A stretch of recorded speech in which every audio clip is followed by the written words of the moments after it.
മുതല അവളുടെ മനസ്സിൽ ഒരു പദ്ധതി തയ്യാറാക്കി. അവൾ ഭർത്താവിനോട് ചോദിച്ചു, നിങ്ങളുടെ സുഹൃത്ത് എല്ലാ ദിവസവും ഈ പഴങ്ങൾ കഴിക്കാറുണ്ടോ? മുതല അതെ എന്ന മറുപടി പറഞ്ഞു. അവള് തുടർന്നു, ദൈവമേ, നമ്മൾ ഇതുവരെ കഴിച്ചതിൽ ഏറ്റവും മധുരമുള്ള പഴങ്ങളാണിവ. ഈ പഴങ്ങൾ ദിവസവും കഴിച്ചാൽ കുരങ്ങന്റെ ഹൃദയം എത്ര രുചികരമാകുമെന്ന് സങ്കല്പിക്കുക. എനിക്ക് നിങ്ങളുടെ സുഹൃത്തിന്റെ ഹൃദയം വേണം. ദയവായി എനിക്കത് കൊണ്ടുവരാമോ? ഭാര്യയിൽ നിന്ന് അത് കേട്ട മുതല ഞെട്ടിപ്പോയി. അദ്ദേഹം പറഞ്ഞു, തീർച്ചയായും അവന് എൻ്റെ ഉറ്റ മിത്രമാകുന്നു. എനിക്ക് അയാളോട് ഇത് ചെയ്യാൻ കഴിയില്ല.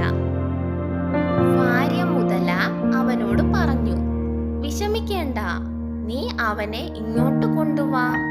എങ്കിൽ ഞാൻ നോക്കിക്കോളാം. അല്ലെങ്കിൽ അവൻ നീന്താൻ അറിയില്ലെങ്കിൽ നിങ്ങൾ അവനെ വെള്ളത്തിലേക്ക് തള്ളിയിടാൻ ശ്രമിച്ചേക്കാം. വളരെ കാലത്തിന് ശേഷം കുരങ്ങനെ ഭാര്യയുടെ അടുത്തേക്ക് കൊണ്ടുവരാൻ മുതല